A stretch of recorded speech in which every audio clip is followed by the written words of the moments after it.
कानी बहू। किशोरी लाल जी के बेटे राघव की शादी की बात जगह जगह चल रही थी, लेकिन किशोरी लाल जी को कोई लड़की पसंद ही नहीं आती थी। और उसकी एक ही वजह थी, किशोरी लाल जी का लालची होना।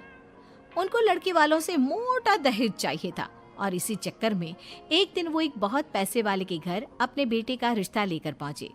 उस आदमी का नाम था ओम प्रकाश। देखिए किशोरी लाल जी, मेरी एक ही बेटी है और मेरी सारी संपत्ति जायदाद सब कुछ मेरी बेटी नैना का ही है। पापा, नाम से लगता है बहुत खूबसूरत होगी। कितना अच्छा नाम है ना, नैना। ओ, वैसे बात तो सही है आपकी। अब इतना पैसा है, जमीन जायदाद है, इकलौती बेटी, आप भी क्या करेंगे? सब कुछ उसे ही देंगे ना। बिल्कुल ठीक पहचाना आपने। बस बेटी की शादी और सारी जायदाद उसके नाम। पापा, बिना देखे हाँ कर दीजिए ना। इतना अच्छा रिश्ता फिर कहाँ मिलेगा? माला माल हो जाएंगे हम। मैं अपनी बेटी को बुलाता हूँ। अरे नहीं नहीं नहीं नहीं, आपकी बेटी का नाम नैना है, सुनकर ही लगता है बहुत सुंदर होगी। रहने दीजिए अंकल, मैं तो आपकी बेटी के नाम से ही इतना खुश हो गया हूँ कि उसे बिना देखे शादी करने को तैयार हूँ। अब तो मैं उसका चेहरा सीधे शादी के बाद ही देखूंगा। और इस तरह राघव नैना का चेहरा नहीं देखता और उससे शादी कर लेता है। शादी के बाद अपनी सुहाग रात पर जब राघव नैना का घूंघट उठाकर देखता है तो नैना की आंखें बंद थी। कितने खूबसूरत हो तुम नैना, जरा अपनी आंखें खोलकर मेरी तरफ देखो तो सही। नहीं, मुझे शर्म आती है। अरे, मैंने तुम्हें शादी से पहले भी नहीं देखा और अब अगर तुम आंखें खोलकर मुझे देखोगी भी नहीं तो मुझे अच्छा कैसे लगेगा? इससे पहले कि नैना अपनी आंखें खोलकर राघव की तरफ देखती, अचानक से लाइट चली गई और राघव नैना को पूरी तरह से देख भी नहीं पाया। अगली सुबह नैना राघव के लिए नाश्ता बनाकर लेकर आई। अरे ये क्या, आधा पराठा सेका हुआ है और आधा बिल्कुल कच्चा। ये तुमने क्या किया नैना? बहू, तुमने क्या आधा पराठा तवे से नीचे लटका कर रखा था जो आधा सेका है और आधा कच्चा? मुझे जितना दिखेगा उतना ही तो सीखूंगी ना पापा जी। जहाँ जहाँ मुझे नजर आ रहा था वहाँ मैंने सीख लिया, जहाँ जहाँ नहीं दिखा वहाँ कच्चा रह गया होगा। इसका क्या मतलब है? ये कैसा मजाक कर रही है तुम? अरे बहू, तुमने इतना लंबा घूंघट क्यों लगाया हुआ है? देखो, हमारे घर में बहुओं को बेटी की तरह रखा जाता है और फिर तुम तो इतना सारा माल लेकर आई हो। देखो, ये घूंघट डालकर रखने की कोई जरूरत नहीं है। हाँ नैना, पापा जी ठीक कह रहे हैं, तुम तो आराम से रहो, अपना ही घर समझो। नैना अचानक से अपना घूंघट उठा लेती है। अरे ये क्या पापा, नैना की तो एक आंख फूटी हुई है। नाम से नैना, लेकिन ये तो कानी बहू निकली। मेरे साथ धोखा हुआ है, धोखा। बिना दिखाए अपनी कानी लड़की मेरे संग ब्याह दी। मुझे कानी बीवी नहीं चाहिए।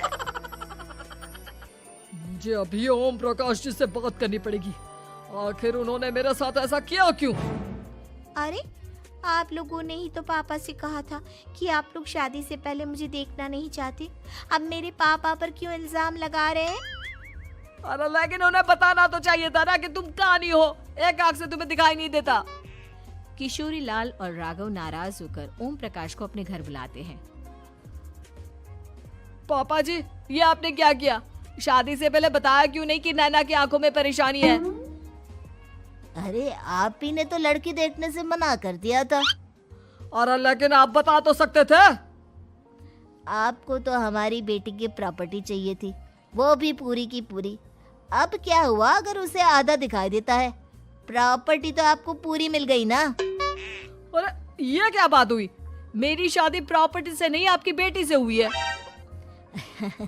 अब ये तो पहले सोचना चाहिए था, तब तो मेरी प्रॉपर्टी देखकर तुम्हारी जुबान लप-लपा रही थी।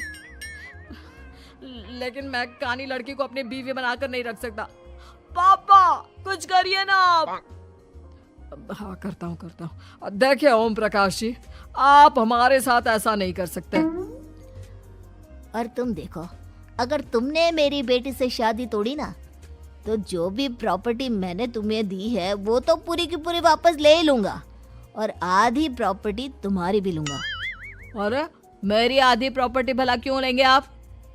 इसलिए क्योंकि मेरी बेटी को आधा नजर आता है और उसकी नजर अभी तक तुम्हारी आधी जायदाद पर ही पड़ी है।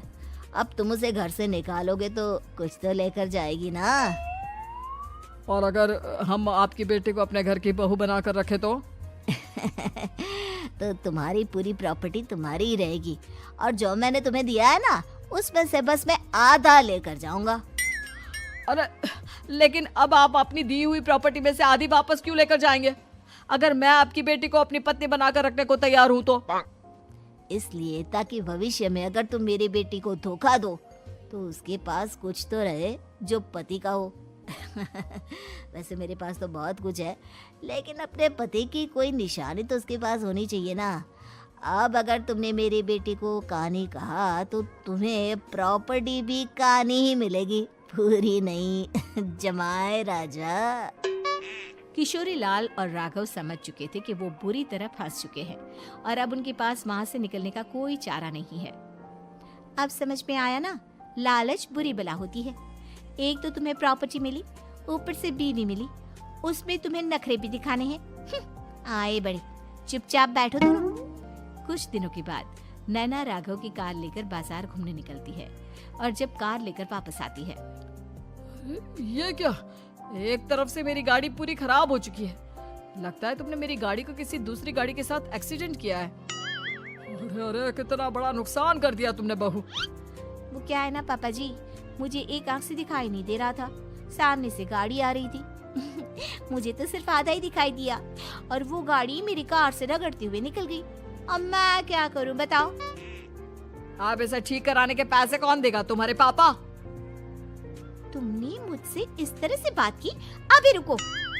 नैना राघव की शिकायत ओम प्रकाश को कर देती है। देखो राघव, अब जो मेरी आधी प्रॉपर्टी तुम्हारे पास थी ना, उसमें से आधी और मैं लेकर जाऊंगा, क्योंकि तुमने मेरी बेटी को डांटा। अरे नहीं नहीं पापा जी, गलती हो गई, माफ कर दो। गलती की तो कोई गुंजाइश ही नहीं। अगली बार मेरी बेटी को डांटा तो बची हुई आधी में से आधी और ले जाऊंगा। लालच के चक्कर में हम दोनों ने बहुत बड़ी गलती कर दी बेटा। एक तो तुम्हें कानी बहू मिली और ऊपर से जो माल मिला वो भी काना। इस तरह राघव की हर एक गलती पर ओम प्रकाश उसकी प्रॉपर्टी का आधा आधा हिस्सा लेकर अपना सारा माल वापस ले गया और राघव को कानी बीवी से काम चलाना पड़ा। भाई लालच वाकई में बुरी बला है।